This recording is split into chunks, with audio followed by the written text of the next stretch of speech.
여러분 반갑습니다. 한국은행 금융시장국의 시장총괄팀 김소영 과장입니다. 오늘은 최근 우리나라 금융시장의 동향 흐름이 어떻게 변하고 있는지 살펴보고 그에 따라서 금년도 2016년 한 해 동안 금융시장이 어떤 흐름으로 갈지에 대해서 전망에 대해서 여러분들하고 같이 한번 얘기해 보도록 하겠습니다. 먼저 시작에 앞서서 경제 강의를 많이 들으신 분이나 평소에 이제 우리 금융시장에 관심이 많으신 분들 같은 경우에 금융시장에 대해서 잘 아시는 분도 계시겠지만 혹시 이제 금융시장이 약간 생소하거나 어렵게 느껴지는 분들이 위해서 간단하게 일부는 여기 우리나라의 금융시장 부분에 대해서 좀 리뷰를 하고요. 그 다음에 이제 좀 휴식을 가진 다음에 최근 동향하고 2016년도 전망에 대해서 얘기해 보도록 하겠습니다.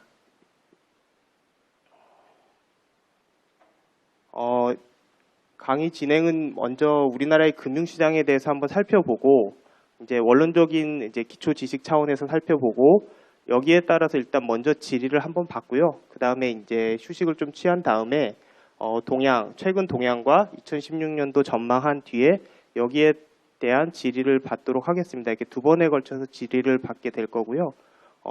궁금한 사항이 있으면 강의 이제 중간중간에 하면 흐름이 좀 끊길 수 있으니까 그 쉬는 시간 틈틈이 쉬는 시간을 이용해서 질의를 해주시면 되겠습니다. 먼저 금융에 대해서 알아보겠습니다. 금융하면 파이낸스라는 용어로 좀 사람들이 어렵게 느끼거나 되게 테크니컬한 부분, 전문적인 영역이라고 생각하는 경우가 많습니다.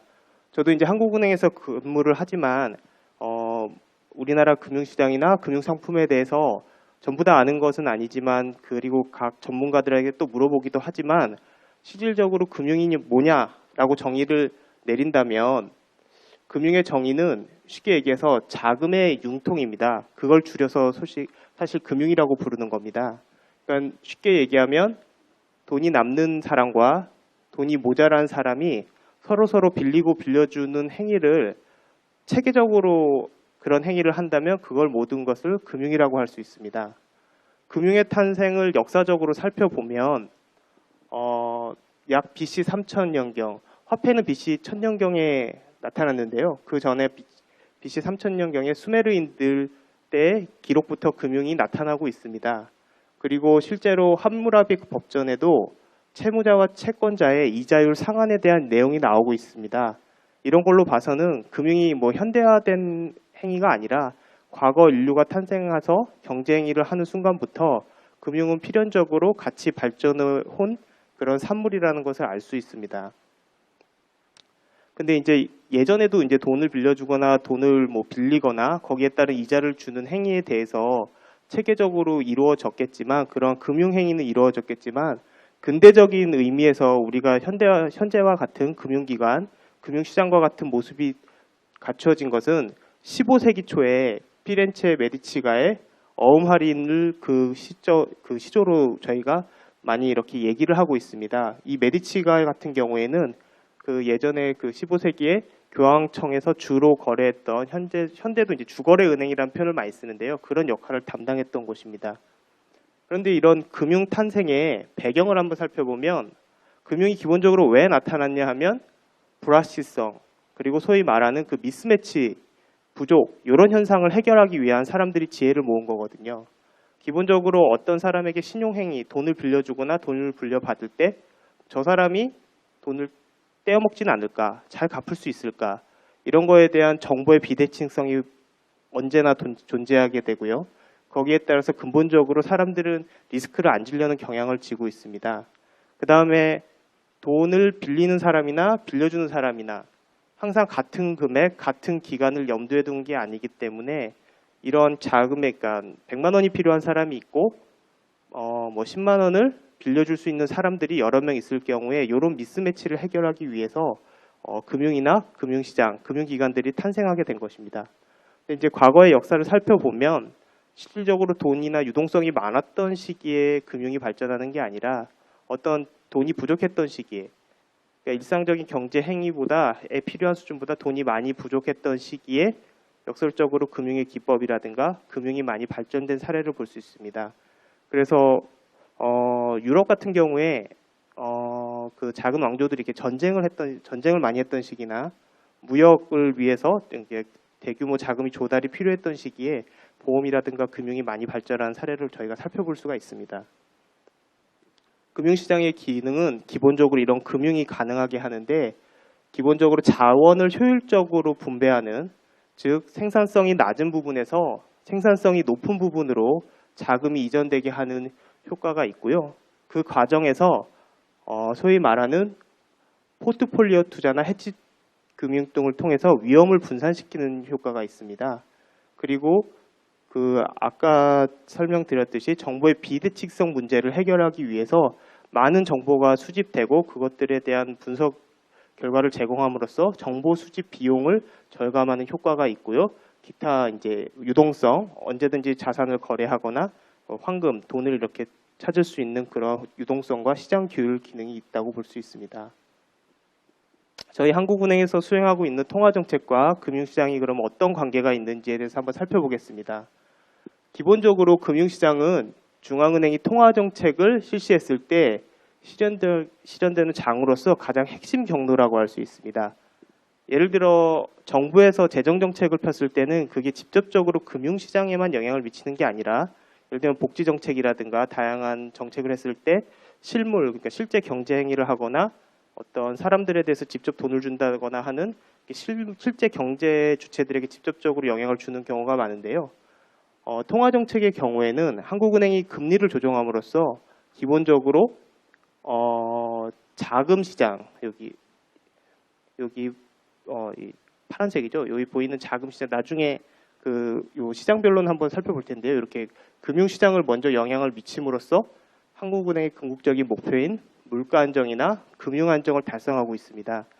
물론 이런 저희 한국은행 정책이 경제 주체들의 기대를 변동시킴으로써 직접적으로 영향을 미치는 면도 있지만, 기본적으로 그 파급 경로상에서 여러 가지 경로 중에서 가장 핵심적인 경로가 이쪽 금융시장을 통한 경로라고 이해하시면 될 것 같습니다. 조금 전에 저희가 여기 공개시장 운영에 대해서 말씀드렸는데요. 여기 혹시 경제학 전공하시는 학생들이 있으시면 혹시 얘기를 들어봤을 것 같습니다. 과거의 교과서에서, 과거도 아니죠, 작년까지만 해도 교과서에서 공개시장 조작이라는 표현을 많이 썼습니다. 중앙은행이 3대 수단 해가지고 지준, 대출, 공개시장 조작이라는 표현을 많이 썼는데요. 사실 이 조작이라는 의미가 우리가 그 사기치는 그런 부정적인 의미의 조작하고 좀 혼동이 되는데, 그 부분이 사실 한자가 다릅니다. 그 일본식 표현이긴 한데 그 한자가 다르지만 어쨌든 지금 그 혼용되는 의미로 자꾸 주고 있고, 그동안 공개시장 조작도 많이 수단이 확충되면서 이 부분을 올해 1월 28일부터 공개시장 운영으로 변경을 했습니다. 저희가 용어로. 그래서 과거의 그 공개시장 조작을 의미하는 거고요. 공개시장 조작이라는 것은 쉽게 얘기해서 시중에 필요한 유동성을 저희가 파악합니다. 유동성이란 것이 정부 부분, 민간 부분, 해외 부분에서 돈이 들어갈 수도 있고 나갈 수도 있습니다. 그런 유동성, 필요한 유동성을 전망을 해서 거기에 적절히 맞도록 한국은행에서 단기적으로 또한 장기적으로 유동성을 어떻게 경제 수준에 알맞게, 또는 한국은행에서 정한 정책금리 수준에 알맞게 조절하는 정책이 공개시장 운영이고요. 저도 이제 공개시장 조작이라는 용어가 너무 입에 붙어가지고, 보시면 저희가 이제 조절을 해야 되는, 기본적으로 저희 대한민국은 해외에서 돈이 많이 들어오는 나라입니다. 경상수지 흑자도 많이 기록하고 있고요. 또 하나는 그 해외에서 증권 투자 자금 통해 가지고 돈이 꾸준히 들어오고 있는데요. 그렇게 되면은 시중에 돈이 많아지기 때문에 자연스럽게 적정한 수준의 금리보다 금리가 떨어질 수밖에 없는 압력이 작용하고요. 그렇기 때문에 그렇게 넘쳐나는 유동성을 저희가 적절한 규모로 조절해 줄 필요가 있습니다. 그때 장기적으로, 기조적으로 크게 흡수하는 수단이 이제 통화안정증권이고요. 통화안증권이라고 소위 얘기하는 통화안정증권이고요. 이름 자체도 뭐 통화안정이기 때문에 이런 목적을 갖고 발행하는 증권이고, 그 다음에 단기적인 유동성은 통환계정, 그 다음에 RP 등으로 흡수하고 있습니다. 통환계정은 여러분들 이제 뭐 예금 갖고 계시듯이 그러한 역할을 단기적으로 하는 그런 유동성을 흡수하는 수단입니다. 공개시장 운영 같은 경우 이제 따로 저희 한국은행에서 매년 강의를 하고 있는데요. 그만큼 이제 한국은행에서 되게 중요한 정책 수단으로 자리 잡았을 뿐만 아니라 중앙은행 대출이나 지준 정책과 달리 현대적으로 중앙은행들이 많이 사용하는 정책이고 한국은행에서도 일상적으로 가장 많이 사용하고 있는 정책 수단 중에 하나이기 때문에 제가 간단하게 이 부분을 좀 특징이 뭔지를 말씀을 드리겠고요. 자세한 내용은 저희 금융시장국에서 공개시장 운용에 대해서 아마 제가 알기로는 다음 주 정도에 강의가 있는 걸로 알고 있는데 그 사항에서 이제 좀 들으시기 편하도록 간단한 내용은 좀 정리해 드리겠습니다. 공개시장 운용의 장점은 경제 주체가 참여하는 금융시장에서 한국은행이 임의로 어떤 금융시장이나 금융기관이라든가 어떤 특정 기업에 대해서 영향을 가하는 게 아니라 누구나 참여할 수 있는 금융시장에서 시장 원리에 따라서 메커니즘에 따라서 수행한다는 점에서 가장 그 시장 친화적인 정책이다 이렇게 표현을 하고 있습니다. 또한 공개시장 운영을 함에 있어서 이 부분이 왜 그러냐면 저희가 이런 시장을 이제 운영을 할 때 누구나 참여할 수 있는 시장에 가서 저희도 같이 플레이어로 참여한다는 의미거든요. 그렇기 때문에 시장 메커니즘에 의해서 그 부분을 그 시장의 금리를 조절을 하고 있고요. 그 다음에 이런 그 다른 정책과 달리 예를 들면 금리 정책 같은 경우 금통위에서 한 달에 한 번 정하고 뭐 필요한 경우에 또 정할 수 있고 예를 들면 재정 정책 같은 경우에 뭐 추가적으로 국채를 발행한다든가 할 때 뭐 국회의 동의를 받는다든가 여러 가지 좀 복잡한 절차가 있는데 그것과 달리 수시로 경제 뭐 여건이나 상황에 따라서 신축적으로 저희가 이거 자주 사용할 수 있기 때문에 정책 수단으로서 시장 메커니즘을 이용하기 때문에 부작용도 적고 활용도도 높은 그런 정책입니다. 그러면 세계 모든 중앙은행에서 이 정책을 다 중앙은행에서 수행할 수 있느냐?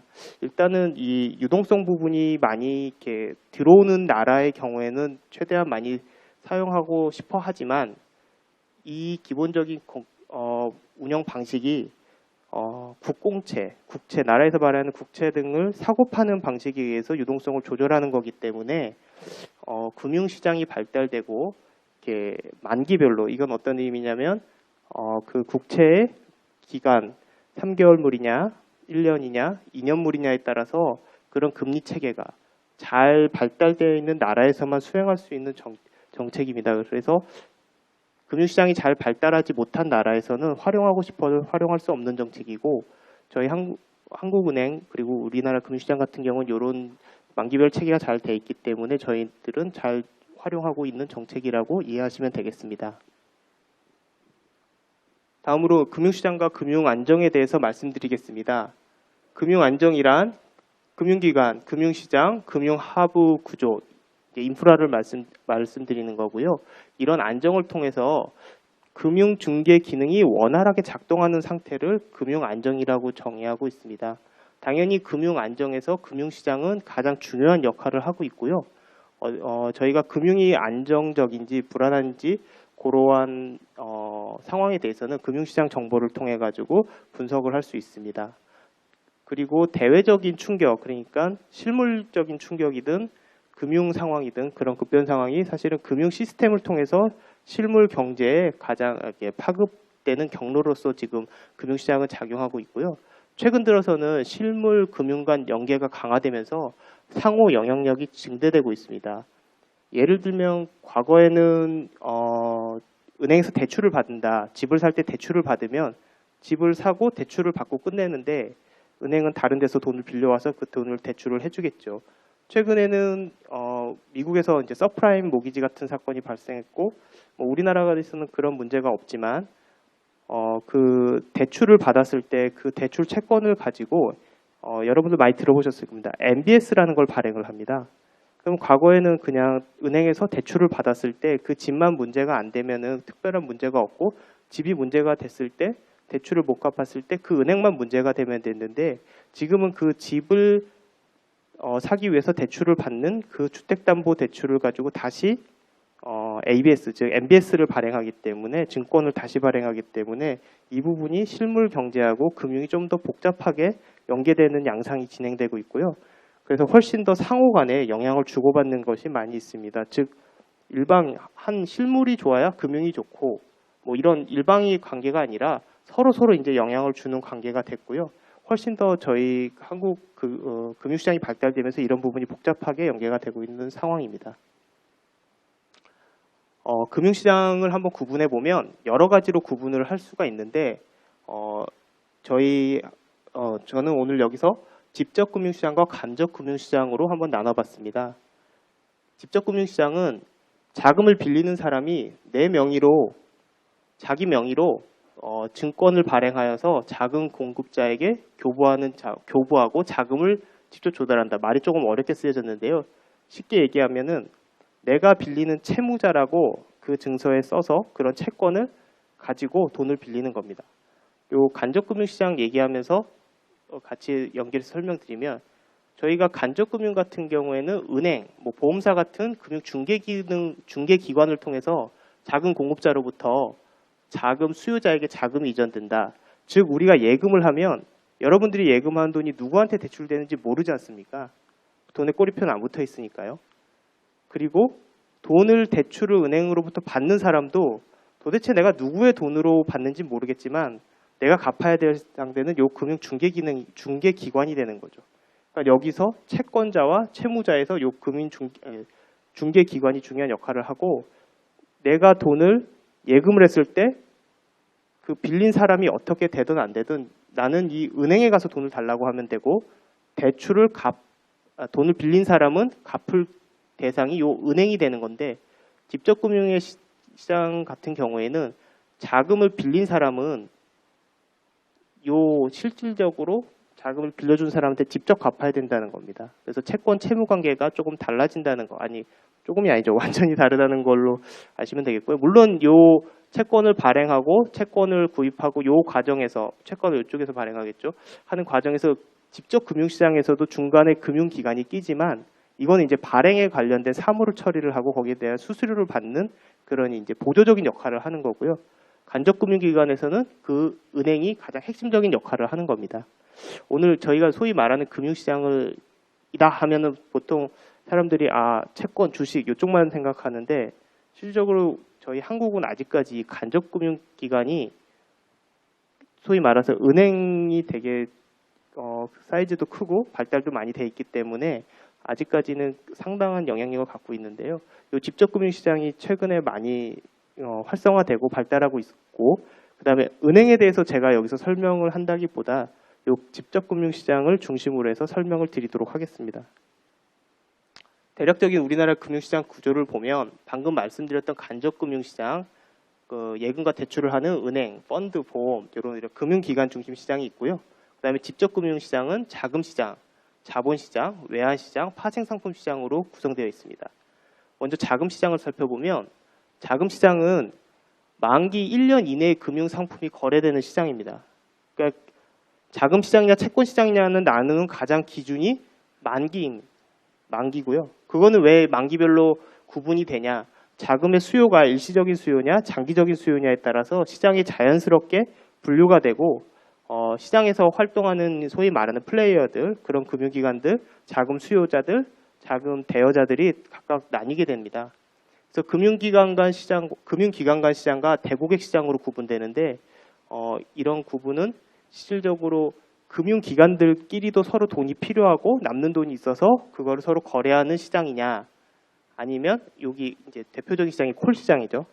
금융기관들에서 남는 자금의 과부족을 해소하는 시장이다 이렇게 알려져 있는데요. 콜시장이고 그다음에 대고객 시장 같은 경우에는 금융기관과 일반 투자자들, 일반 기업들, 일반 개인들하고도 거래하는 시장이고요.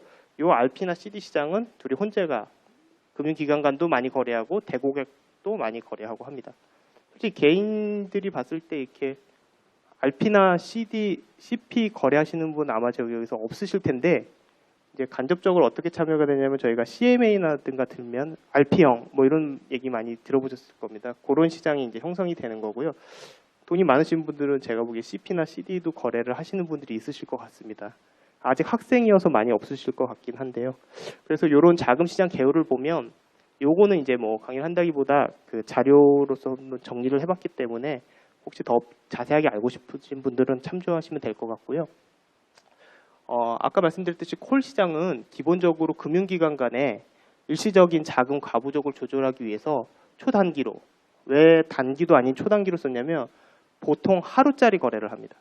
하루짜리를 완기는 1일부터 원래 90일 이내에 거래하게 돼 있는데 하루짜리 거래가 대부분이고요. 그날 금융기관들이 이제 자금이 내가 잘 운영을 효율적으로 하고 수익률이 높고 이런 상품에 투자해야 되는데 어떨 때 보면 자금이 남는 경우가 있습니다. 그런 자금이 남을 때 그냥 내가 그 돈을 내 그냥 금고에 넣어두면 그거는 수익성이 전혀 생기지 않고 그럼에 따라서 자기 고객들에게 돌려줘야 되는 수익률도 낮아지겠죠. 그런 걸 방지하기 위해서 이런 분들은 이제 자금을 운용을 하고 보통 이제 은행들이 많이 이렇게 하는데요. 왜냐하면 예금이 매일매일 얼마가 들어올지 모르지 않습니까? 그리고 거기에 따라서 이제 조금 상황이 바뀌고요. 고객들이 얼마나 올지 모르기 때문에. 그리고 자금을 이제 필요로 하는 자산운용사나 뭐 증권사들은 이제 기본적으로 증권사와 은행의 가장 큰 차이가 이제 증권사는 수신을 그러니까 예금을 안 받기 때문에 그런 자금을 조달하려면 뭐 국채를 발행한다든가, 채권을 발행한다든가 그런 수준 그렇게 조달을 해야 되는데 매번 그렇게 조금 부족한 작업들을 그렇게 할 수 없기 때문에 자연스럽게 시장에 자금이 남는 사람과 남는 금융기관과 부족한 금융기관이 있기 때문에 이런 하루짜리 자금의 과부족을 해소하는 시장이 자연스럽게 발달하게 된 겁니다. 그리고 이 콜 시장은 한국은행 통화 정책이 있어서 상당히 중요한 시장입니다. 지금은 이제 우리가 소위 말하는 정책금리, 기준금리가 7일무 RP금리지만 과거에는 우리가 그 콜금리 목표제라고 해가지고 요 1일짜리 금리에서 1일이 한 달, 90일, 1년, 3년, 10년 이렇게 금리 체계가 형성이 되는 그 시작이 되기 때문에 당연히 이 금리에 오르고 내리는 게 그 뒤에 금리 체계에 상당한 영향을 미치게 됩니다. 그래서 되게 일반 사람들은 접근하고 뭐 플레이어로 참여하지는 않지만 통화정책 체계나 금융시장에서는 중요한 시장이라는 점을 알아두시면 좋을 것 같습니다. RP 같은 경우에는 이 좀 재밌는 시장인데요. 일정 기간이 경과한 후에 다시 환매하는 조건으로, 다시 사는 조건으로 증권을 매매하는 시장이다 이렇게 되어 있습니다. 이건 어떤 얘기냐면 내가 국채를 상대방한테 맡기고 주로 이제 국채를 많이 합니다. 왜냐하면 내가 그러니까 담보로 제공하는 거죠. 그런 담보가 이제 리스크가 거의 가장 없는 이제 상품을 맡겨야 되기 때문에요.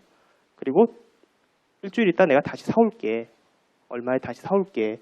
근데 그걸 다시 살펴보면 우리가 사고 팔았지만 엄밀히 얘기하면 형식적으로는 증권을, 국채를 서로 사고 일주일 뒤에 다시 팔고 하는 형태지만 이제 뭐 1개월, 3개월 물 있고 뭐 긴 물은 좀 여러 가지가 있는데 특정 기간 후에 증권을 매매하지만 실제로는 담보를 주고 돈을 빌리는 형태인 겁니다. 우리가 형식적으로는 증권 매매 형태지만 실질적으로 내가 잠깐 내 국채를 너한테 내가 100만 원을 맡기는 대신에 100만 원치 국채를 줄게, 빌리는 대신에 100만 원치 줄게를 맡겨 놓을게라는 형태가 되는 거죠. 그래서 형태와 실질적인 운영은 약간 좀 다른 시장인데 상당히 그 금융기관들이 많이 활용하고 있는 시장입니다. 한국은행 RP 매매다. 이 부분 이제 참고로 저희가 넣어놨는데요. 뭐냐면 한국은행이 공개시장 이게 운영으로 이제 바뀌어야 되는데 법이 아직 법은 개정이 아마 따로 돼야 될 것 같습니다. 이제 곧 바뀌게 될 텐데 요 금융기관들하고 공개시장에서 운영을 할 때도 이런 식으로 RP 매매를 많이 합니다. 정례로 7일무를 많이 거래하고 있고요. 이걸 통해서 저희가 국채를 주고 일시적으로 유동성이 많아졌다. 시중에 돈이 많다. 국채를 금융기관한테 맡기고 빌려주고 그러니까 파는 거죠. 형식적으로 팔고 저희가 그래서 그만큼 돈을 흡수하는 형태입니다. 여기 보시면 채권을 먼저 한국은행이 금융기관한테 맡기면 100억 원을 이제 받아오겠죠.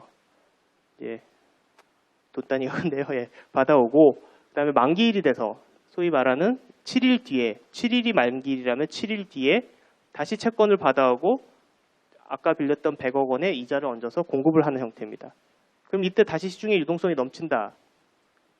다시 100억을 풀었는데도 시중의 유동성이 어떤 이유에서 정상이다 하면 더 이상 거래는 안 하는 거고 100억을 풀었더니 다시 넘친다 하면 다시 100억을 받아오는 겁니다. 근데 항상 100억이 넘치더라. 그럼 아까 얘기했던 통환증권을 이용해서 1년, 2년 이렇게 묶어놓는 거죠. 그렇게 빌린 돈을 이렇게 흡수하는 거죠. 그다음에 최근에 뭐 기사에도 많이 나왔지만 그 CD 양도성 예금 증서 시장이 있는데요. CD 정기 예금인데 우리 최근에 많이 사회적으로 문제가 됐던 게 통장 대포 통장 거래 뭐 이런 거 있지 않습니까? 취업 준비생들도 많이 사기 당하고 막 그러는 것 같은데요. 원래 통장은 거래 자기 이름으로 금융실명제이기 때문에 모든 금융거래는 자기 이름으로 하고 그런 통장 거래는 불법이지만 그런 문제 그렇지만 내가 갖고 있는 금융 상품을 또 거래할 수 있는 측면에서 이런 은행 정기 예금에 대해서 서로 이제 거래할 수 있는 그런 사실상 은행 통장 그 예금 금액을 거래한다고 보시면 됩니다. 그래서 그런 부여한 정서가 CD고요. 이게 사실은 CD가 일반 국민들한테는 돈이 뭐 많으신 분들은 뭐 5천만 원씩 이렇게 거래하실 때 많이 넣기도 하시겠지만 대부분의 학생들은 뭐 그런 만큼 돈을 여유 있게 굴리진 않으실 것 같고 그거보다는 과거에 이게 대출 금리의 기준금리로 많이 쓰였습니다. 지금은 이제 코픽스 금리라든가 뭐 다른 금리들의 많이 금리가 대출 금리가 연동돼 있는데 과거에는 CD 플러스 몇 퍼센트, CD 플러스 몇 pp에서 대출 금리의 기준금리로 상당히 많이 쓰여서 일반 국민들한테 더 익숙한 그런 이제 시장이 된 거죠. 그리고 기업어음 시장은 기업어음이라는 것은 상거래와 관계없이 실질적으로 상거래를 한 게 아니라 단기적으로 자금 목적으로 조달하는 어음이 발행되고 유통되는 시장입니다. 즉 어떤 특정 기업이 A라는 기업이 실제적으로 어음이라는 게 내가 물건을 사고 지불 수단으로서 현금을 줘야 되는데 옛날에 이제 어음 끊어준다는 말을 하죠. 어음을 주고 그걸 금융기관에 3개월 뒤에 가면은 돈을 주는 형태로 이루어졌는데 그런 상거래가 아니라 그냥 이제 채권형 같은 형태로 내가 3개월 뒤에 얼마 줄게. 지금 나한테 얼마 주면 이자 얼마 얹어 줄게. 이런 형태로 많이 되고요. 실질적으로 이제 일반 공기업이라든가 여기 이제 카드사, 캐피탈사, 금융회사지만 예금을 받을 수 없는 수신 기능이 없는 이런 그 금융기관들이 단기적인 자금 목적으로 많이 발행을 하고 있습니다. 그런데 이제 예전에는 그냥 CP만 발행을 했는데 요즘에는 이제 여기 Asset Backed CP, ABCP라는 말이 들어보신 분들도 계실 텐데요. 이 CP를 바탕으로 이제 다시 이제 유동화를 하는 형태로 이제 조금 이렇게 파생 상품화 돼가지고 많이 최근에는 발행하고 있습니다. 그래서 이게 제가 예전에 이제 다른 데서 강의할 때 좀 준비한 건데요. 요즘엔 이게 작년에 이제 많이 꺼졌는데 위안화 예금 ABCP라는 게 있습니다. 그러니까 이 위안화 예금을 가지고 이걸 바탕으로 해서 ABCP를 발행하는 형태인데요. CP를 다시 발행하는 형태인데요. 여기서 이제 이게 에셋 백트에서 에셋이 이제 위안화가 되는 거죠. 그런데 이걸 왜 했냐가 이제 중요하거든요. 이런 구조를 아시는 것도 기본적으로 MBS 구조이기 때문에 나중에 MBS 할 때 한번 설명을 드릴 것 같은데요. 기본적으로 이런 형태가 왜 일어나느냐에 대한 현상을 조금 이해하시는 게 중요할 것 같습니다. 내가 ABCP가 뭔지 잘 알아. 뭐 이런 건 좀 의미가 없는 것 같고요. 기본적으로 위안화, 즉 중국의 은행들이 돈이 좀 부족하면서 중국 당국에서 이제 부족하면서 아무래도 중국은 우리나라보다 조금 금리가 높지 않습니까? 아무래도 경제 구조라든가 성장률이라든가 금리 체계가 다르기 때문에 그런 우리나라에서 돈을 조달해 가지고 얘들이 이제 중국 본국에서 필요한 돈을 영업을 한 거거든요. 그래서 이게 자금을 조달하기 위해서 이게 행해진 이제 형태의 예금인데 한참 이렇게 재작년 이렇게 막 올라가다가 훅 꺾여서 이제 요즘은 안 합니다. 왜 안 하냐면 이러한 형태의 자금 조달이 이제 메리트가 없어진 거죠. 여기 메리트가 없어진 이유는 환율이 바뀌면서 이렇게 해서 조달하나 중국이 자기한테서 조달하나 별 차이가 없어졌기 때문에 지금은 많이 안 하고 있습니다. 근데 이제 경제 상황이 바뀌면 이런 형태는 언제든지 다시 나타날 수 있는 겁니다. 다음으로 자본시장을 살펴보면 사실 우리나라의 단기시장은 그렇게 크지 않습니다. 사실은 단기시장은 크지 않은 게 뭐 여러 가지 발전상의 이유가 있겠지만 미국은 단기 금융시장이 되게 중요하거든요. 이 시장들이 연계가 돼 있는데 이 자본시장이 발달되기 위해서는 기본적으로 자금시장이 발달이 돼야겠죠. 근데 과거에 우리나라는 혹시 여기서 은행 중심의 금융시장 체계냐, 자본시장 중심이냐 이런 얘기 들어보신 적 있습니까? 그러니까 미국 같은 나라가 대표적으로 자본시장이 은행에 비해서 더 발달된 나라고요. 저희 한국이나 뭐 독일, 유럽 이쪽은 금융시장이 은행이 자본시장보다 좀 발달된 나라거든요.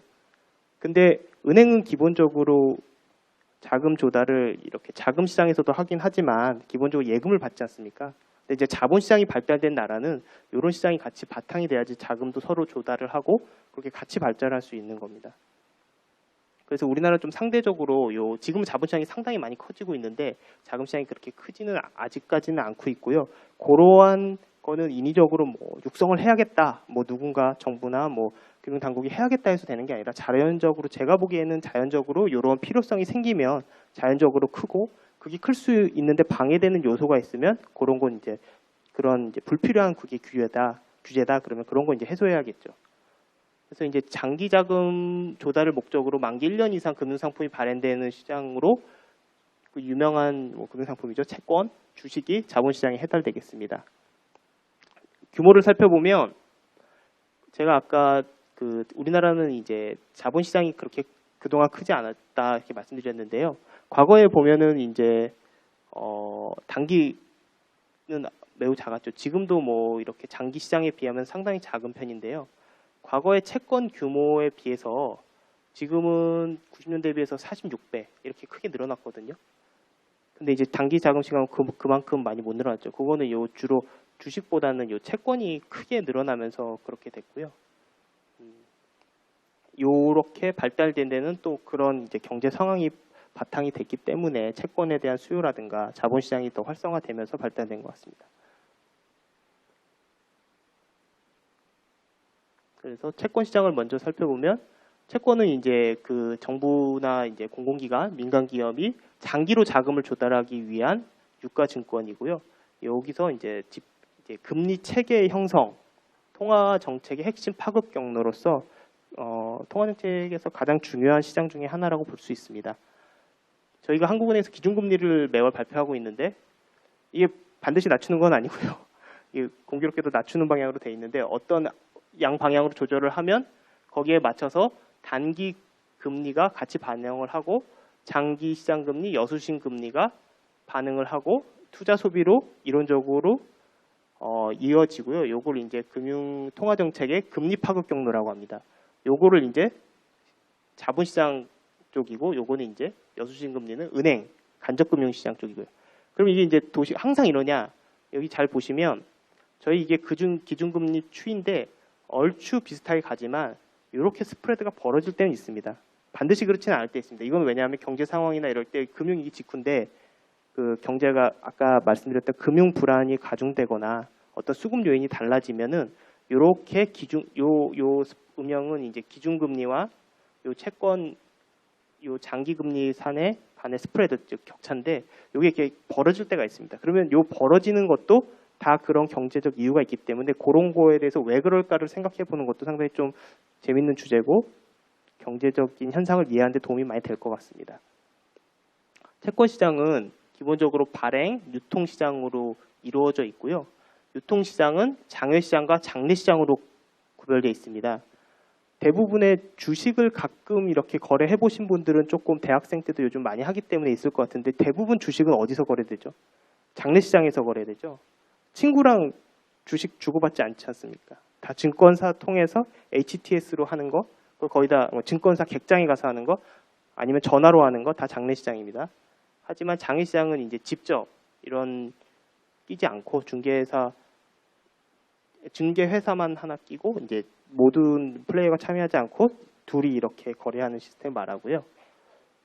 이런 게 이제 발행은 이렇게 자금이 흘러지고 투자자로부터 이제 채권 발행자, 보통 기업, 정부 이런 부분이 되겠죠. 이렇게 중개기관을 끼고 되면 여기서 이제 받은 얘가 보유하고 있는 채권을 가지고 유통을 하고 서로 주고받고 팔고 하는 게 유통시장입니다. 그런데 뒤에 이제 규모나 이런 부분 뒤에 나오기 때문에 그때 설명드리겠고요. 기본적으로 통화안정증권시장도 채권시장으로 분류를 합니다. 근데 이름이 증권이지 않습니까? 보통 증권은 1년 이내 금융상품 증보험이라고 하는데 이렇게 하는 것은 이 성격상 이제 통화안정증권이라고 해서 예전에는 만기가 이제 짧은 거 위주로 됐는데 그래서 1년 이내이기 때문에 증권으로 분류했는데 여기 보시면 1년, 2년 이런 물도 많이 발행이 되죠. 그러니까 채권과 증권의 좀 중간자적 형태인데 최근에는 이제 채권으로 주로 많이 분류하고 있습니다. 그리고 실질적으로 13종류가 발행되고 있는데 지금은 91일물 3개월이죠. 180일물 6개월, 1년, 2년물 이렇게 4개만 발행을 하고 있습니다. 물론 다른 거 할 수 있는데 요 4개를 현재 거의 이 4개가 100% 발행을 차지하고 있습니다. 그다음에 자산 유동화 증권 시장입니다. 제가 시간을 조금 조절해야 될 것 같아서요. 자산 유동화 시장은 MBS 많이 들어보셨죠? 요즘에는 제가 학교 다닐 때만 해도 MBS 이러면 정말 복잡한 상품이고 막 첨단 금융 기법 막 이렇게 됐는데 학교 다니고 이렇게 졸업하고 이렇게 한국은행에서 근무하고 몇 년 지나니까 미국의 서프라임 사태 터지면서 뭐 그 합성 CDO 뭐 이런 것들이 금융 위기의 원인이다 뭐 이렇게 나쁜 걸로 저희 때는 MBS는 너무너무 좋은 상품이라고 다들 배웠거든요. 왜냐하면 그냥 건물 대출해 준 거, 내가 대출 받은 거, 건물 이렇게 남는 자산, 유동성 없는 자산을 유동화를 시켜가지고 돈을 추가로 조달할 수 있었지 않습니까? 근데 지금은 유동성이 많다고 시중에 표현합니까? 적다고 표현합니까? 뭐 돈이 잘 안 돈다 이런 표현이 가끔 나오긴 하지만 유동성이 적다고는 표현은 안 합니다.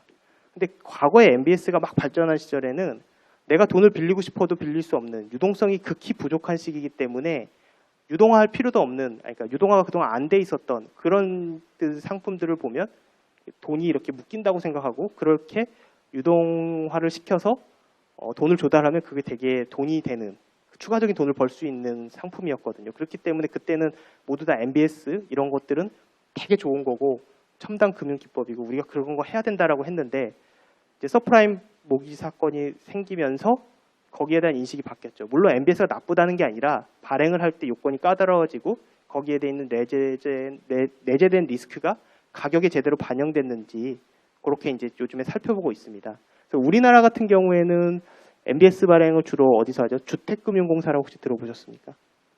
사람들이 이제 주택금융공사가 이렇게 막 보금자리론, 뭐 이렇게 적격대출 이렇게 하고 있는데요. 사람들이 이제 집을 사는 기 위해서는 좀 자기 돈 이렇게 현금 내고 집 사는 사람들은 없지 않습니까? 주택담보대출을 받든 뭐 다른 대출을 받든 좀 대출을 많이 받고 있는데요. 그런 그 돈을 빌려주는 기관으로 알고 있는데요. 내 집 마련을 위해서 돈 빌려주는 기관이 아니라 은행에서 사람들이 어떤 기관이냐면 은행에서 사람들이 돈을 빌립니다. 그럼 나는 돈을 빌리고 이 사람들이 대출 채권을 갖고 있겠죠. 내가 사인한 증서 있지 않습니까? 그러면 이 금융회사는 어떻게 하냐면요. 그 돈을 받고 끝내면 과거처럼 끝내면 이 금융회사는 추가적으로 돈을 조달할 수가 없잖아요. 그걸로 이제 내가 갖고 있던 돈을 대출을 했으니까요. 그럼 돈이 부족한 시기에 돈을 끌어오기 어려울 때는 이게 각광이 받았던 이유가 이 금융회사가 한국주택금융공사 MBS 발행 기관이죠. 채권을 아까 이 사람한테 받았던 채권을 여기다 넘깁니다. 그렇죠? 그러면 넘기는 대가로 돈을 주겠죠. 그럼 이 주택금융공사는 여러 명의 채권들을 모아서 그걸 풀링이라고 합니다. 풀링해서 금융에 이제 등록을 하고 신고를 하고 어떻게 하냐면 별도의 계정을 만듭니다. 이게 좀 기술적인 건데요. SPV란 말 혹시 들어보셨습니까? 신탁 계정, SPV. 이건 뭐냐면 그 리스크를 절연하기 위한 건데 리스크가 여기 전가되지 않게 위한 건데 신탁 계정에 예탁을 해서 아까 여기서부터 왔던 그 채권이 이렇게 거쳐서 주택금융공사라고 보시면 되고요. 여기서 MBS를 발행을 합니다. 왜냐하면 주택금융공사가 돈을 줬죠. 아까. 그 돈은 어디서 나오냐? 투자자가 그 MBS를 샀기 때문에 나오는 겁니다. 그럼 결국 금융기관은 이 투자자로부터 이런 방식으로 돈을 다시 조달을 할 수가 있죠.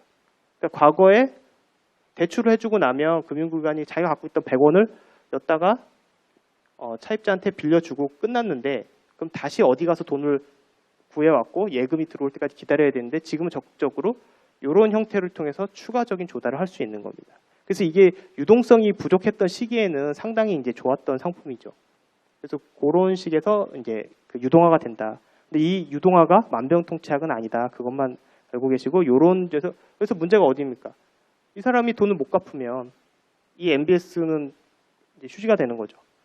주택 경기라든가 뭐 여러 가지 이유에서 문제가 되면 MBS가 문제가 되지 않습니까? 그럼 기관들이 서로 문제가 생기고 다른 MBS를 갖고 있던 투자자도 팔고, 그게 이제 서브프라임 모기지가 되는 거죠. 그래서 그런 상품에서는 리스크가 잘 반영돼야 된다. 그런 설명을 드렸고요. 그 다음에 이제 우리나라 채권 시장을 보면 채권 종류별로 잔액은 국채가 많습니다. 국채, 특수채, 통한채, 금융채, 금융기관이 발행한 채권 이렇게 많은데요. 보시면 재밌는 거는 거래 비중은 유동요기, 국채가 압도적으로 많습니다. 뭐 통한증권도 많은데, 왜냐하면 그만큼 이게 사람들이 선호하는 거거든요. 안전하고 유동성이 있다. 그래서 이런 상품을 뭐라고 하냐면 유동성이 있다, 시장 유동성이 있다, 황금성이 있다, 그런 상품이고요.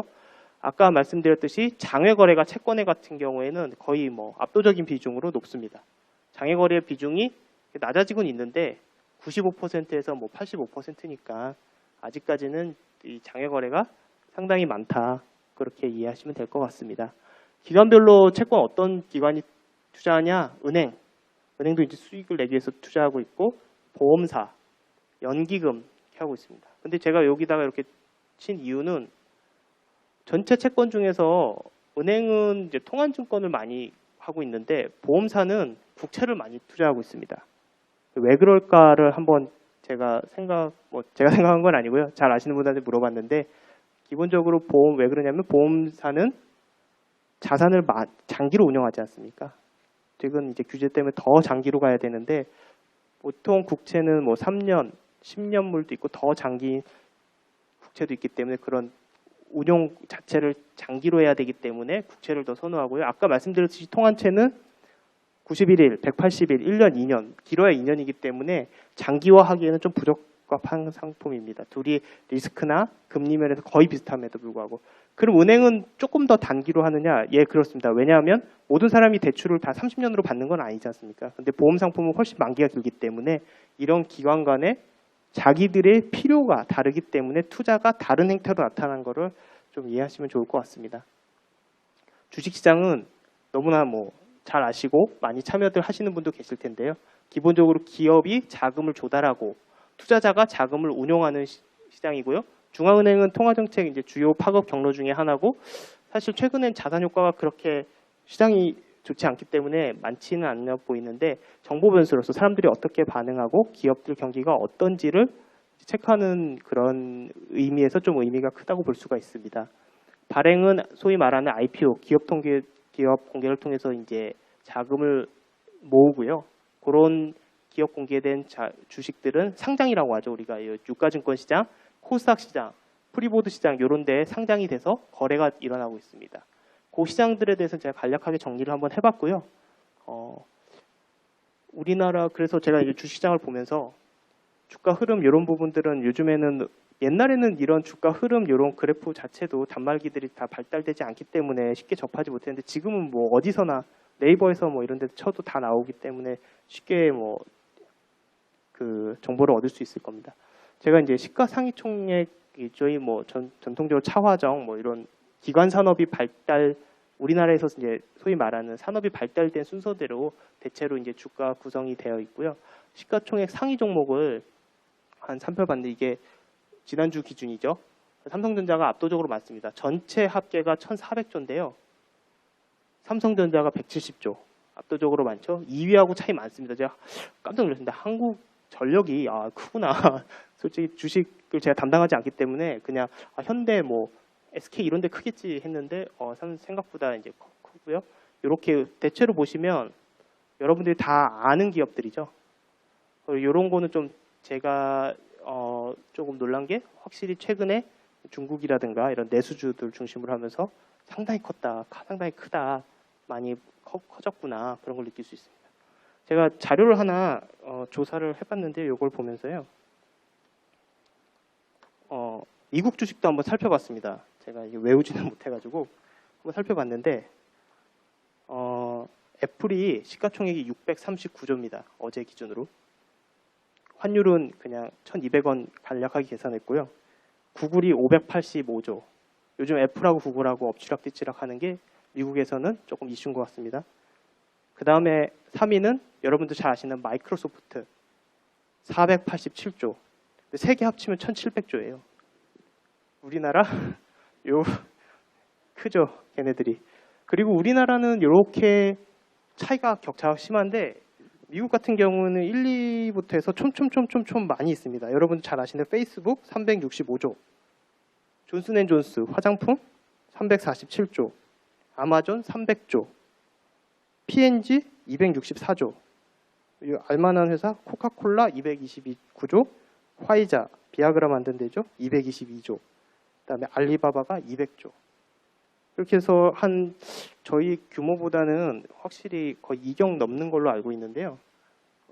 아직까지는 제가 이 말씀을 왜 드리냐면 당연히 미국이 우리보다 모든 게 크겠죠. 좋고. 아직까지는 경제 면에서 훨씬 발달되어 있는 거고. 저희가 이런 규모인데 훨씬 더 이제 발전할 여지도 있고 발전을 해야 된다. 그래야지 일자리도 많이 창출되고 그다음에 경제가 계속 발전해 나가는 과정에서 주식시장도 같이 그런 역할을 견인해야 되지 않을까. 기본적으로 기업이 크기 위해서는 그런 자금 조달이나 운영이 원활하게 돼야 되거든요. 꼭 주식으로 누가 돈을 벌어야 돼서가 아니고, 그리고 그 주식의 정당한 방법으로 리스크를 잘 측정하고 수익을 측정해서 돈을 버는 거는 이제 나쁜 방법이 아니라 우리나라에서는 이게 좀 이렇게 투기하는 분들이 많아서 그런 걸 부정적인 인식도 가끔 갖고 계시는데요. 그렇진 않고 그런 것들이 기업 발전에 되게 도움이 된다는 거를 좀 이해해 주셨으면 좋겠습니다. 그리고 잘 아시겠지만 시가총액을 이제 이런 투자자별로 분류해 보면 확실히 외국인들이 저희가 좀 비중이 크고요. 그다음에 이제 기관, 금융기관이고 개인, 그다음에 기타는 정부도 있고 기업 자체에서도 주식을 이제 보유하는 부분이 있습니다. 외국인 비중은 뭐 계속 높은 수준이고요. 그다음에 이제 파생 금융시장은 저희 이제 파생도 따로 이제 강의를 하는 걸로 알고 있는데 이제 기초 금융자산의 가치 변동에 의해서 되는 금융이다. 선도 선물, 보통 장외는 선물이고 표준화된 거 선물인데요. 미래 특정 시점의 기초 자산을 특정 가격으로 사고 파는 계약. 옵션은 사전 정해진 가격을 행사 가격으로 매입 또는 매각할 수 있는 계약.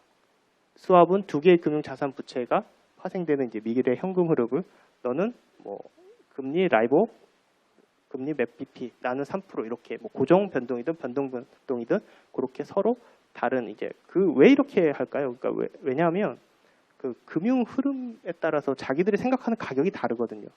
재밌는 게 예를 들면 삼성전자 주식이다. 어떤 사람 200만 원이 적정하다고 보고 어떤 사람 100만 원이 적정하다고 보거든요. 거기에 맞춰서 수익과 리스크를 서로 교환하는 거거든요. 그러니까 막 이렇게 떨어지는데도 어떤 사람은 그 떨어지는 와중에도 사는 사람이 있고, 왜냐면 그 사람은 그 이후에 올라갈 거라고 베팅을 하는 거고, 어떤 사람은 잘 올라가는데도 팔지 않습니까? 더 이상 안 올라갈 거다. 그 이제 경제를 보는 시각 자체, 금융시장을 보는 시각 자체가 이제 다른 거죠. 그래서 그런 행위들이 맞춰서 이제 수요 공급이 생기는 거고요. 그래서 1부에서는 제가 생각했던 것보다 5분 정도 더 했는데요. 일단 우리나라 금융시장에 대해서 전반적으로 좀 지루하셨겠지만 리뷰를 간략하게 해봤고요. 앞부분은 솔직히 좀 지루하지 않습니까? 다 아시는 분들도 많으실 테고, 그렇다고 뭐 뒷부분인들 뭐 그렇게 뭐 아주 재밌는 금융이라는 게 기본적으로 딱딱하기 때문에 뭐 그래도 앞부분보다는 조금 낫지 않을까 싶어가지고 이제 최근 동향부터 올해 전망이 어떻게 될지에 대해서 설명드리도록 하겠습니다. 기본적으로 일단 동향 먼저 설명드릴 텐데요. 여기 최근 동향이라는 것은 시계가 올 초부터 작년 말 올 초부터에 대한 얘기를 간략하게 최근에 어떻게 금융시장이 움직여 왔는지, 그리고 올해는 어떻게 움직일지에 대해서 한번 말씀드려 보겠습니다. 보시듯이 1번 금리로 시작을 했는데요. 왜 그러냐면 경제를 이해하는데 가장 중요한 게 금리이기 때문입니다. 모든 게 뭐 한국은행이 금리를 다루니까 금리가 중요하다 이게 아니라 기본적으로 금융시장에서 을 평가하는 그 바로미터가 금리거든요. 여러분들 대출 받을 때 금융기관에서 대출 아직 안 받으시죠? 그러면 예금하실 때 어떻게 거기에 소개합니까? 금리 몇 프로 준다. 맞습니다. 금리로 소개합니다. 그 위에 밑에 깨알같이 뭐 수수료도 면제해주고 뭐 ATM 뭐 이런 거 부수적이죠. 제일 중요한 게 금리, 가격 변수. 근데 여러분들 예금은 일단 기본적으로 한도가 없지 않습니까? 뭐 예금자 보호법에 의해서 5천만 원 한도가 있지만 5천만 원 넘게 예금 하시는 분 많지 않으실 거예요. 제가 보기.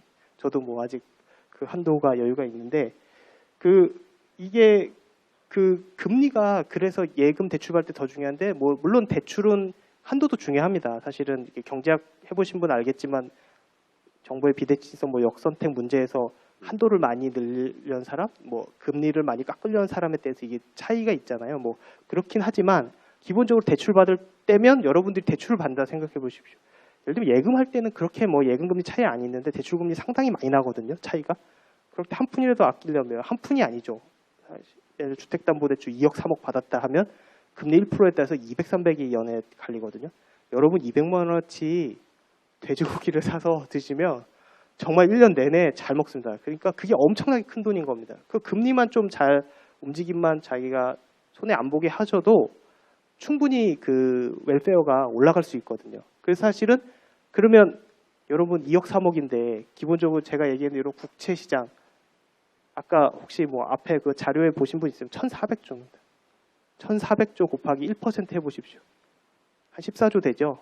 14조 우리 돈 단위가 억원 뭐 조원 뭐 쉽게 접하는데 1부터 1억인가요? 뭐 이렇게 세는데 3년 넘게 뭐 4년 걸린다고 하지 않습니까? 하나 둘 셋 뭐 넷 다섯 여섯 이렇게 세면 1억까지 밤 안 자고 세도 3년인가 아마 걸릴 겁니다. 그래서 1억 어마어마한 돈입니다. 그리고 1조는 거기에 10,000배입니다. 그러니까 어마어마한 돈이죠. 그러니까 요거 금리 움직이는 거에 따라서 국채를 투자하시는 분들 뭐 주식도 마찬가지고 어마어마하게 수익률의 차이가 생기는 겁니다. 기본적으로 이 대한민국에 돌아가는 금리가 가계부채 1,000조 얘기 나오죠.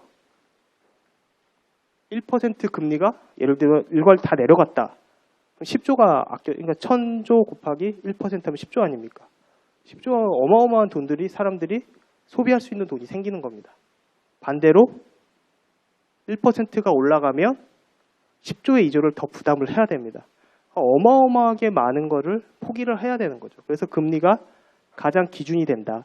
과거에는 통화량 억제 뭐 이런 거, 통화량 목표제 이런 거 할 때는 금융시장이 좀 후진적일 때는 금리로 갖고 할 수가 없습니다. 아까 학생이 질문한 것처럼 만기별 금리 체계도 안 돼 있을 뿐만 아니라 금융상품이란 게 고작 예금 대출 뭐 이런 거기 때문에 예금 못하게 하고 뭐 그 후진적인 시장에서는 그런 행태로 얼마든지 그 통제가 가능한데 지금은 유동성의 개념도 좀 달라지고 금융상품이 어마어마하게 많이 발전됐기 때문에 일일이 예금하지마, ETF 하지마, ELS 하지마 할 수는 없지 않습니까?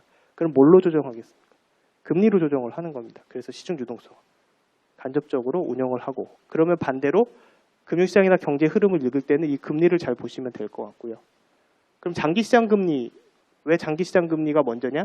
아무래도 단기금 시장 금리는 아까 규모도 작고 아직까지는 그렇게 우리나라에서는 중요도가 커져야 되는 시장인데 아직 크진 않기 때문에 장기시장 금리는 국고채 금리가 3년이 이제 지표금리, 아까 만기별 체계에서 가장 기준이 되는 금리 중에 하나인데요. 장기금리에서 이제 작년 이후로 계속 요 빨간색은 미국이고요. 우리나라 3년이고 10년인데요. 계속 하락해 왔습니다.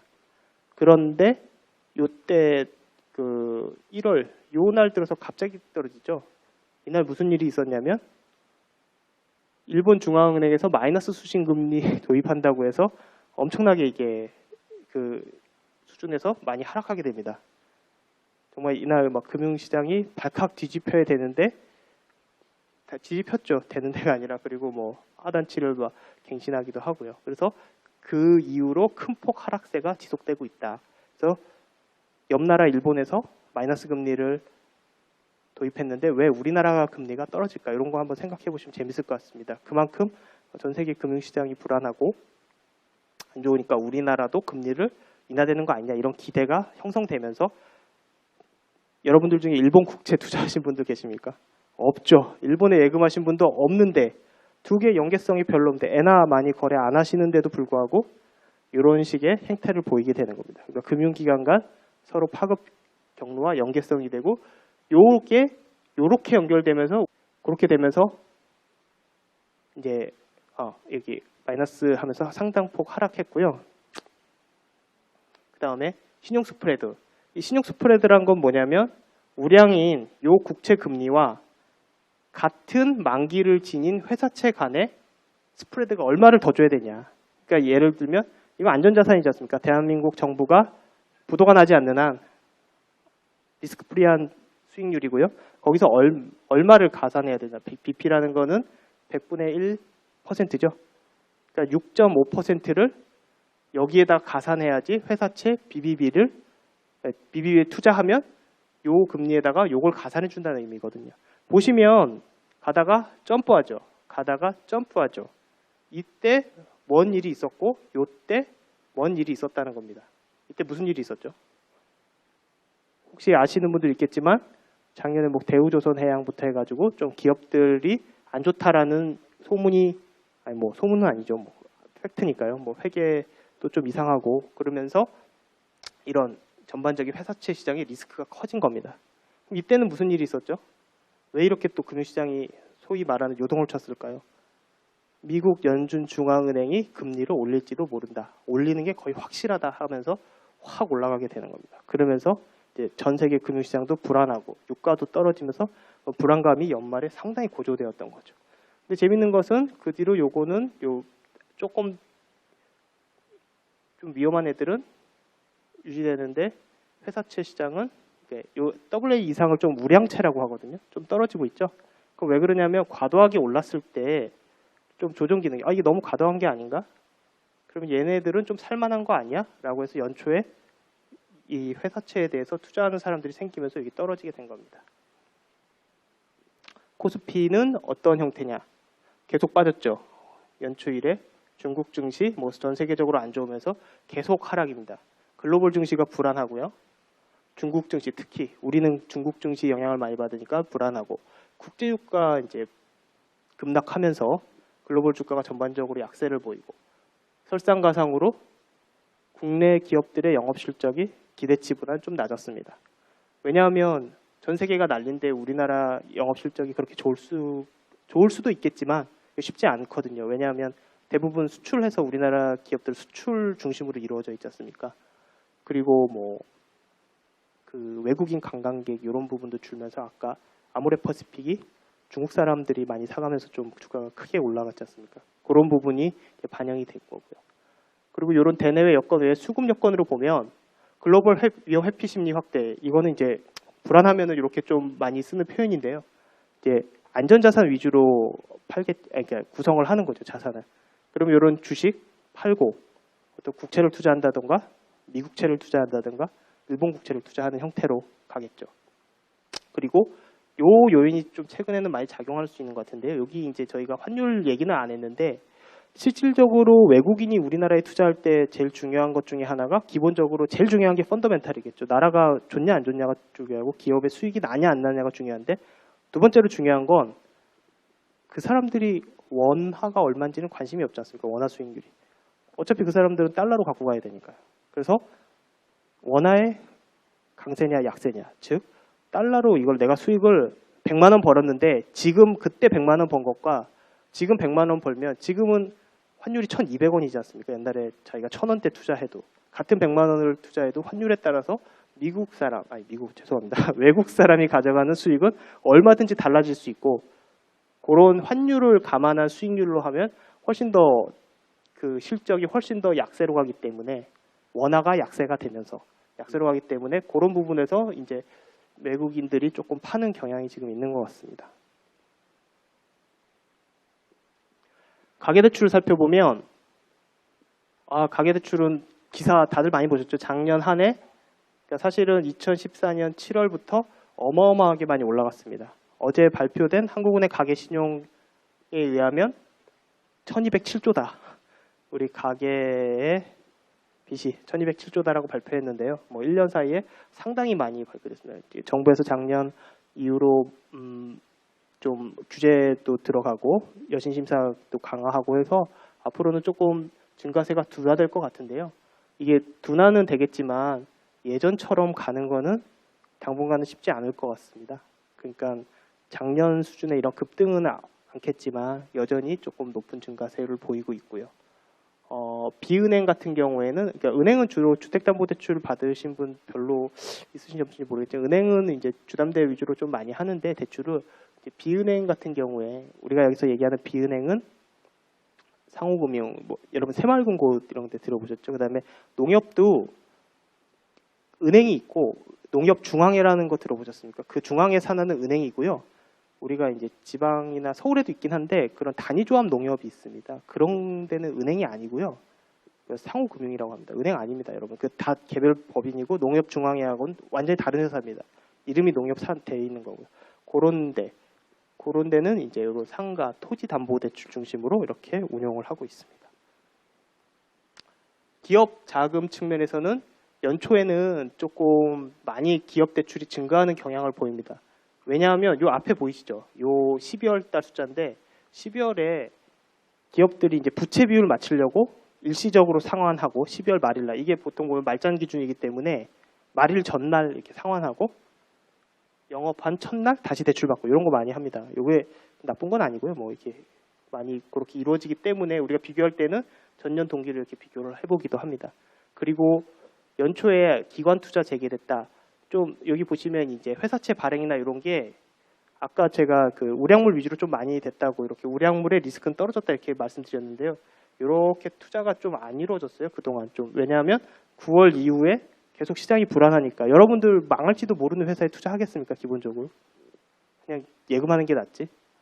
돈 못 벌어도 안 뛰는 게 낫지 않습니까? 그래서 좀 리스크가 좀 커져 상태에서 투자 안 하고 있다가 1월 달에는 조금 그런 심리가 완화되면서 우량물 위주로, 그나마 투자가 조금 해야 되는 우량물 위주로 투자를 놨습니다. 왜냐하면 금융기관 입장에서도 위험하다고 투자를 또 안 하면 수익을 낼 수가 없잖아요. 그럼 고객들한테 다시 수익을 내서 돌려줘야 되는데, 그러니까 투자를 하되 자기 이제 분석을 해서 가장 위험이 리스크가 그래도 적은 특정 목표 수익률 하에서 리스크가 적은 쪽에 이제 투자가 재개된다고 보시면 될 것 같습니다.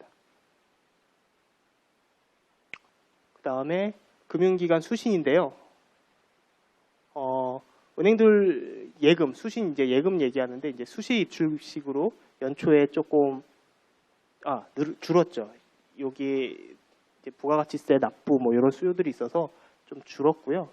근데 이제 올 내내 예금은 조금 계속 많이 늘고 있어요. 왜 예금이 많이 늘까요? 사람들이 돈이 막 많다, 뭐 그런 것도 많을 수 있는데, 기본적으로 대출을 많이 하면 여러분들 그 통화 파생 과정 이런 거 들어보셨습니까? 경제학과 교과서에서는 대출을 해주면, 기본적으로 대출을 해주면 내가 대출을 받아서 집을 샀다. 그럼 그 돈을 어떻게 하죠? 집주인 주겠죠. 원래 주인한테. 그래야지 집을 사지 않습니까? 그럼 그 집주인은 어떻게 할 것 같습니까? 현금으로 갖고 있을까요? 아니죠. 어디 투자하든 돈이 돌고 들어서 결국은 다시 예금으로 들어갈 수밖에 없는 구조입니다. 현금으로 보유하고 있지 않나. 근데 집에 3억, 5억씩 현금 보유하고 있는 사람들이 있나요? 기본적으로 우리가 그런 거래를 할 때 계좌이체를 해줘서 그런 현금으로 거래하지도 않을 뿐만 아니라 기본적으로 이자 수익이 발생하는데 그거를 이자 수익이 전혀 없는 현금으로 보유할 사람은 있겠죠. 물론 돈 많으신 분도 있겠지만, 마늘밭에 넣어놓으신 분도 있겠지만 대부분 그렇게 안 합니다. 그렇기 때문에 결국엔 다시 은행으로 들어가는 거거든요. 그리고 여기 비은행 수신들은 이제 뭐 증권사 이런 건 다 비은행이죠. 아유, 죄송합니다. 제가 많이 진도에 뒤쳐져서 지금 요런 이유로 MMF 금전신탁 들어보신 분도 있겠지만 아마 학생들은 많이 못 들어보셨을 것 같아요. 이 MMF가 우리나라에서는 뭐 저희 같은 업종에 있는 분들은 좀 주목을 하는 상품인데, 이제 기본적으로 뭐 그 미국 이런 데서는 상당히 중요한 상품이거든요. 되게 이제 좀 핵심적인 상품인데 우리나라에서는 아직까지 그렇게 포션이 크지 않기 때문에 이런 부분이 이제 그런 특이한 요인일 때 조금 변동이 있게 이제 운영을 합니다. 요거는 기본적으로 단기적으로 자금이 이제 아주 단기적으로 자금을 운용할 때 기업이라든가 정부도 운용을 하는데 그럴 때 이제 많이 쓰입니다. 근데 최근 몇 년 동안 핫했던 ELS는 확실히 수익률이 안 좋으면서, 그리고 뭐 좀 여러 가지 더 안 좋아질 우려도 부각되고 정부 규제도 조금 있었고 하면서 좀 많이 줄어들었습니다. 16년 전망을 보면요. 여러분, 이 전망을 한다는 거는 그 전망의 이런 전제, 과정을 본다는 거거든요. 그래서 기계적으로 어떻게 될 거다. 물론 전망이 많이 틀리죠. 물론 그래서 전망이 어려운 거지만 실질적으로 여기서 조금 여러분들이 생각을 해 주십사 하는 거는 그런 금융시장을 전망할 때 난 주식이 오를 것 같아. 난 떨어질 것 같아. 금리 오를 것 같아. 떨어질 것 같아. 말이 쉽죠. 근데 그거 전망입니까? 그 전망이 아니죠. 왜냐하면 왜 그런지에 대한 근거, 어떠한 전제, 어떠한 여건에 대한 자기 뷰, 그래서 그런 여건이 어떻게 경제에 영향을 미칠지를 생각을 안 하는 거잖아요. 막연히 좋을 것 같아. 그걸로 투자를 하고 인생을 걸 수는 없지 않습니까? 그리고 생각을 할 수도 없고요. 그리고 면접을 보거나 뭐 시험을 볼 때 그런 게 있는지 모르겠지만 저는 그럴 것 같습니다. 이렇게 쓸 수는 없지 않습니까? 그래서 항상 사고를 할 때는 어떠한 그 금융시장에 어떻게 16년에 미칠지는 이런 여건에 대해서 아마 혹시 지난주에 경제전망 들어보신 분 여기 계신가요? 수업 들어보신 분? 질문 안 합니다. 그냥 참고 삼아. 예. 보시면 제일 먼저 전제가 나오죠. 어떤 전제에서. 그 전제가 달라지면 우리가 그런 전제치, 그러니까 시장에서 컨센서스가 이루어지는 그런 전제가 달라지면 전망은 당연히 바뀌는 거고요. 그래서 전망이 틀렸다 맞았다. 물론 맞추는 게 제일 좋겠죠. 근데 이제 전제가 달라지면 이제 달라지는 게 전망이기 때문에 어떠한 거를 제가 여러분들에게 금융시장을 볼 때 뭘 고려했는지를 보고 그런 과정을 한번 보시는 게 제가 설마 뭐 여기서 올해 주가 3천 갑니다. 뭐 이런 전망하지는 않을 거 아니에요. 그렇기 때문에 그러한 가정을 하려고 온 게 아니라 어떠한 여건을 보는구나 중앙은행 사람들은. 그래서 금융시장은 이렇게 바뀐다고 생각을 하는구나라고 이해를 해주시고 들으시면 좀 도움이 되지 않을까 해서 여건을 한번 뽑아봤습니다. 먼저 소규모 개방 경제이기 때문에 대외 여건이 가장 중요합니다. 그건 어쩔 수 없습니다. 심지어 우리나라는 수출을 많이 하는 경제 구조고 그 다음에 자본 이동이 자유롭고 자율변동 환율제를 적용하고 있기 때문에 외국인 주식 투자 자금도 비중이 높고 채권도 외국인이 많이 투자하고 있습니다. 그래서 이 대외 여건이 대단히 중요합니다. 기본적으로 우리나라의 펀더멘탈도 중요하지만 못지않게 영향을 펀더멘탈은 안정적으로 계속 좋지 않습니까? 저희가 마이너스 성장률 기록하는 것도 아니고 물가가 불안해서 막 10%씩 아는 거예요. 되게 안정적으로 저희가 성장하고 있는 나라인데 이런 대외 여건이 그래서 조금 더 변동성에 영향을 미치는 것 같습니다. 그리고 당연히 가계 기업의 신용 상황, 어떻게 돈이 필요하고 남는 돈이 있는지, 그 다음에 또 하나 영향을 미치는 건 금융시장이기 때문에 금융시장에 대한 규제 제도, 경쟁 여건, 환경 변화가 내년에 새롭게 이제 올해죠. 올해 어떻게 될지 이런 걸 한번 보시는 게 이런 여건 하에 이 뒷장을 안 보고 여러분들도 한번 어떻게 될 것 같다 한번 생각해 보시는 것도 재밌을 것 같고요. 먼저 대외 여건부터 말씀드리면 가장 중요한 게 요거죠. 몇 년째 이슈가 되지 않습니까? 혹시 QE 다 들어보셨죠? 양적 완화. 옛날 2008년인가요? 초저금리로 들어간 이후에 6년 만에 지금 올린 건데 12월에 요 QE 이후에 미국이 어떠한 정책 스탠스를 취하냐에 따라서 상당히 우리나라 금융시장이 많이 영향을 받았습니다. QE1, QE2, QE3와 양적 완화 이제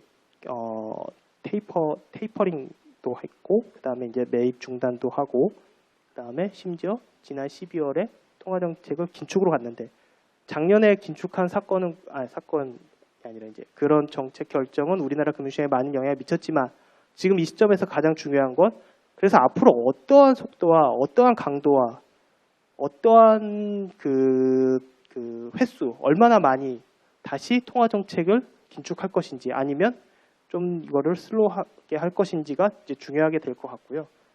그 다음에 미국을 제외한 주요국들, 사실 미국 경제는 지금 상당히 그 저금리에 힘입어서 그리고 양적 완화에 힘입어서 많이 좋아진 상태고 유럽이나 일본은 계속 지금 조금 더 많이 안 좋은 상태거든요. 그리고 신흥시장국도 많이 불안하고요. 그런 나라들의 정책의 움직임, 미국과 같을 수는 없겠죠. 그런 움직임, 그래서 비동조화라고 썼습니다. 이런 나라, 소위 말하는 1월달 아까 말씀드렸던 마이너스 금리 도입, 이런 거 문제지 않습니까? 그런 거에 의해서 이제 영향을 크게 받을 것 같습니다. 또 하나는 이제 중국의 우리나라는 이제 실물 금융이 뭐 금융만 따로 노는 게 아니라 우리나라가 기본적으로 바탕이 실물, 제조업 이런 부분이 바탕이지 않습니까? 우리나라가 뭐 싱가포르처럼 금융 허브는 아니기 때문에 기본적으로 그런 실물 경제에 영향을 미치는 중국의 성장 둔화, 또 중국 시장 자체가 되게 많이 움직이고 있지 않습니까? 주식 중국에 투자하신 분들 뭐 지수 형태로 투자하신 분들 계실 텐데 상당히 지금 뭐 가슴 아프실 텐데요. 불안합니다 많이. 그리고 국제 유가 하락 이 부분. 이 부분 재밌죠. 우리 같은 소비자들은 뭐 유가가 떨어지면 좋은데 기본적으로 우리나라가 이 유가 산유국들에게 많이 수출을 하고 더군다나 이런 산유국들이 오일머니를 우리나라 시장에 많이 투자해놨기 때문에 이런 나라들이 불안하니까 수출도 안 되고 자금도 많이 이탈하는 이런 현상이 보입니다.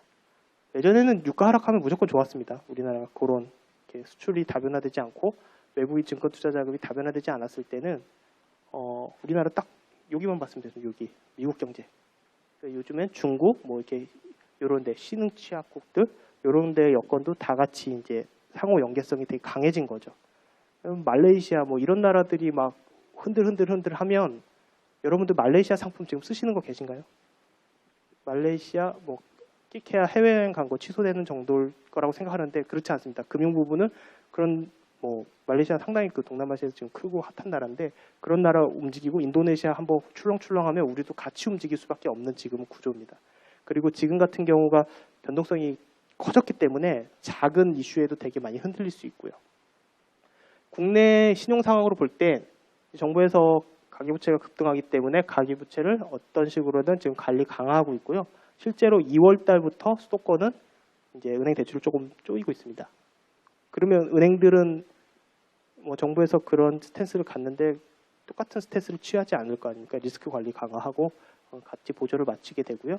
그 다음에 우리 계속 얘기 나오는 기업 구조조정 추진 과정, 그 다음에 좀 부실 기업을 어떻게 정리해야 될지 이런 과정이 해서 다시 신용 상황에서 금융시장에 영향을 미칠 것 같고 전반적으로 시장이 지금 좀 이렇게 이 해외에서 영향이 크기 때문에 국내도 지금 신용 상황이 되게 불안감이 증대되고 있어서 신용 차별화.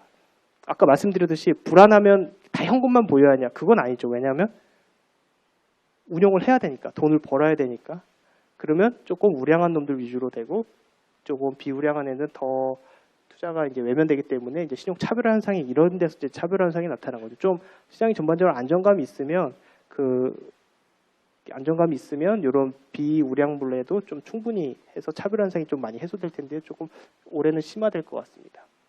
그다음에 금융기관 자본이나 건전성 규제가 이제 여러분들이 좀 테크니컬한 얘기여서 좀 강화될 그게 갑자기 올해 발표한 게 아니라 예전부터 이게 시간별로 이렇게 연도별로 강화된 기준이 있는데 올해 조금 강화될 것 같고요. 그다음에 요즘은 뭐 카카오 많이 들어보셨죠? 은행 인터넷 전문 은행 이런 부분이 이제 출범하게 되면 지금 많이 실무 작업이 되고 있는 걸로 알고 있는데 두 군데 제가 선정된 걸로 알고 있습니다. 이 부분이 이제 설립이 돼서 실질적으로 가면 은행하고 경쟁 상황이 치열해지겠죠. 그리고 이제 조금 우리나라에서 좀 없는 중금리 중금리 대출, 중위험, 중금리 그런 상품들도 많이 생겨날 것 같고요. 그다음에 좀 광고 많이 나오죠. 이사하자, 종합 자산 계좌, 관리 계좌 요거 도입되고 계좌 이동제 확대. 요게 학생 여러분들은 잘 심각하게 생각하지 않을 수도 있는데 금융기관들은 아마 상반기, 하반기 막 거의 사활을 걸고 여기서 피 튀기는 싸움을 할 것 같습니다. 그래서 저희가 전망하는 먼저 역시 금리가 먼저 나오죠. 금리 전망을 보시면 미 연준이 올해 금리 당초에는 한 4번 정도 인상할 거다라고 얘기를 했는데 지금 분위기는 약간 바뀐 것 같습니다. 워낙 지금 전 세계가 난리기 때문에 그렇게 당초 전망대로 갈 것 같지는 않지만 어쨌든 하반기로 갈수록 상반기에서 지금 당초 전망보다 지금 좀 낮아진 상태인데요. 왜 그러냐면 이게 일본 중앙은행이 마이너스 금리를 도입했기 때문에 그러거든요. 그러면서 좀 낮아졌지만 어쨌든 상승 기조로 간다. 이게 이제 평균적인 수준이기 때문에 그렇지. 여기 하단으로 보면 이제 각자 생각이 다르기 때문에 여기 이제 금융시장 전망치를 이제 저희가 이제 종합을 한 건데 국내 증권사들의 8개사 평균치인데요. 이렇게 좀 하방에 베팅하는 사람도 있고 무슨 소리냐 미국 금리가 올라가면 상방으로 가는 거 아니냐. 근데 기본적으로 상승 압력은 하반기로 갈수록 점점 높아지는 거는 맞습니다. 그런 식으로 지금 저희가 그렇게 간다고 단정하는 게 아니라 그렇게 전망하고 있습니다. 예. 하반기로 가서 상승 압력이 미국 금리가 인상되면서 이거는 한국은행 기준금리가 아니라 국채금리입니다. 그 높아질 전망이고요.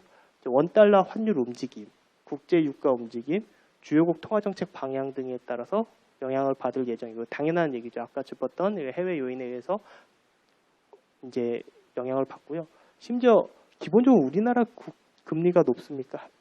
미국 금리가 높습니까? 우리나라 금리가 높죠. 아무래도 성장률도 높고 또 좀 리스크도 우리나라가 미국보다 크기 때문에. 근데 심지어 이제 미국이 정책 금리를 인상하면서 이렇게 미국과 우리나라의 금리 역전 현상도 이제 빈번히 발생될 수 있고요. 그런 거는 어느 방향으로든 이런 금리 역전 현상은 해소가 되기 때문에 투자에서 한 부분으로 이렇게 쏠리는 영향도 나타날 수가 있는 겁니다.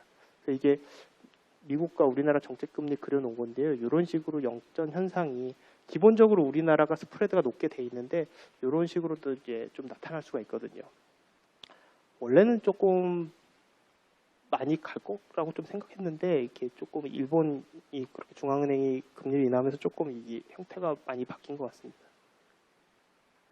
채권 수급 면에서는 아까 얘기했던 연기금 보험들이 장기채 중심으로 수요 우위, 계속 수요가 많을 것 같습니다. 그렇기 때문에 장기금리 면에서 그 부분이 반영될 것 같고요. 기본적으로 이게 고령화, 그다음에 이제 보험 사람들이 이제 고령화가 이제 조금 금융시장에 미치는 영향도 크고 국제 회계 기준 이렇게 아까 얘기했던 규제 환경이 바뀌면서 장기 자산을 보험사들이 더 늘려야 됩니다. 근데 아까 말씀드렸듯이 우리나라 장기 자산은 사실상 두 개밖에 없다고 보시면 됩니다. 국채와 MBS.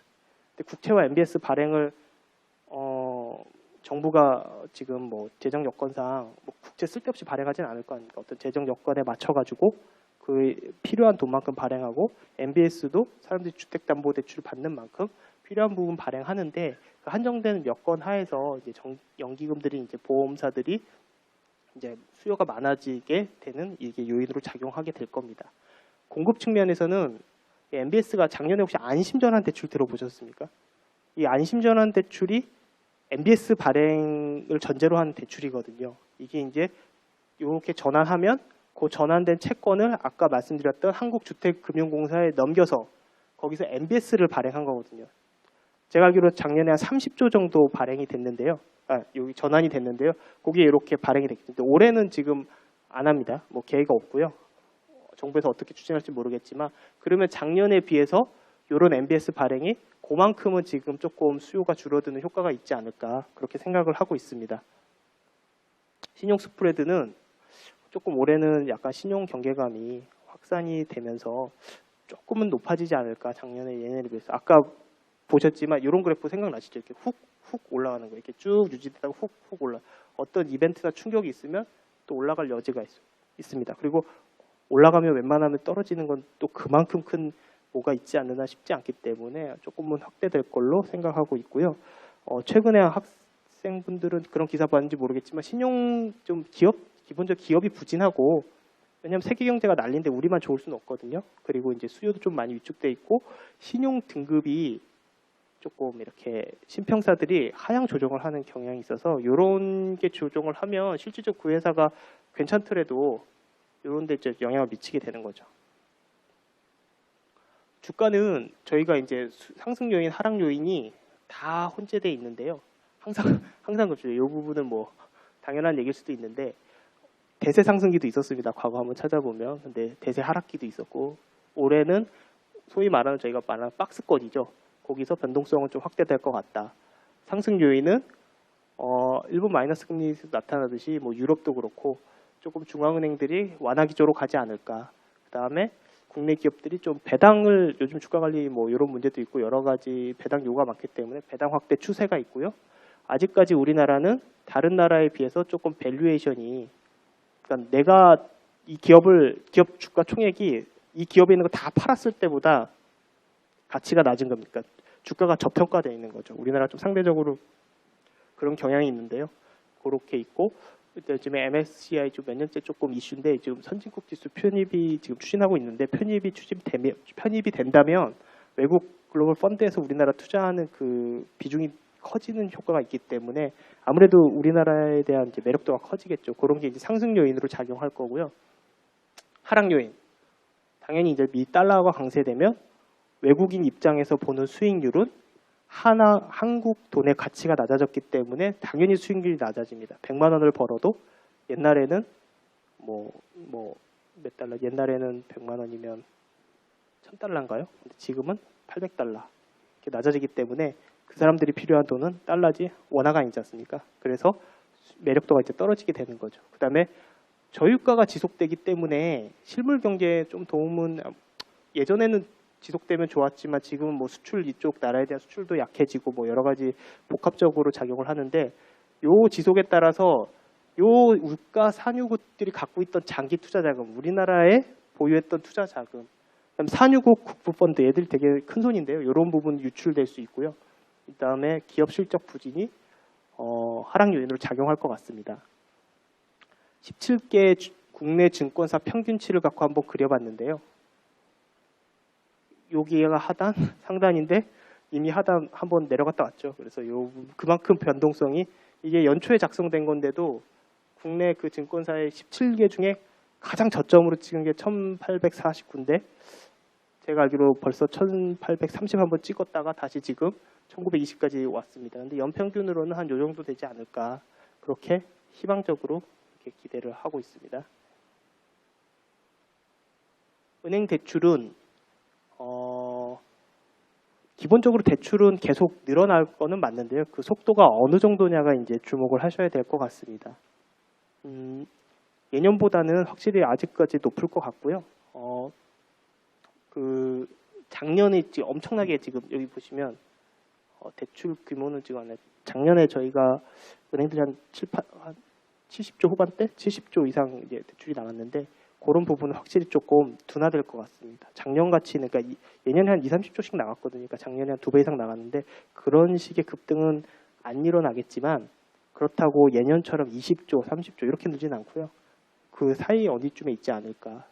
그런 이유는 정부가 이렇게 가계부채 관리 종합 방안도 시행하고 주택 경기가 기본적으로 하강하는 영향도 있지만 작년에 사상 최대 분양이란 말 들어보셨습니까? 분양되면은 한 2-3년간 그 분양의 여파로 또 이제 대출이 계속 나가거든요. 중도금 대출이란 말 들어보셨죠? 그렇게 중간중간에 대출이 실행되기 때문에 이게 이제 작년도입니다. 작년도 숫자인데 요렇게 분양이 많았기 때문에 요게 한 2-3년간 영향을 미칠 겁니다.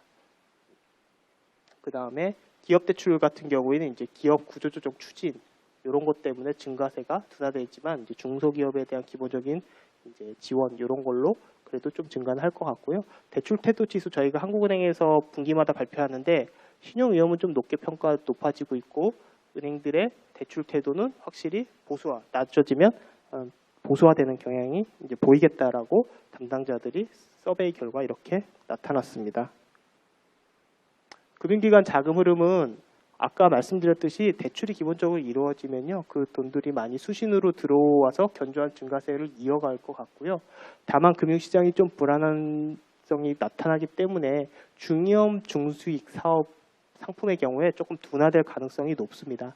그러니까 여러분들 혹시 이런 부분에 투자하실 분들은 수익하고 리스크를 잘 따져서 선택하시면 좋을 것 같고요. 인터넷 전문은행이 출범하고 이런 이런 계좌 그다음에 이런 것 때문에 금융권의 경쟁성이 심화된다는 것은 결국 은행 자금 흐름의 변동성이 조금 이제 높아질 것 같다. 그렇게 말씀을 드리겠습니다. 기타 이제 장기 금융시장하고 그림자 금융은 그렇게 크게 물론 좀 중요한 시장이지만 일단 그 안정적으로 조금 왜냐 기본적으로 시중 유동성이 높기 때문에 보일 것 같고요. 다만 이런 CP 등 기업들이 이제 조달하는 자금 시장은 좀 변동성이 조금 확대될 것 같다는 게 저희들의 기본적인 생각입니다. 일단 저희가 준비한 강의는 여기까지고요. 여기서 강의를 마치겠습니다. 다 박수로 감사의 표시를 해주시면 좋겠습니다. 수고하셨습니다.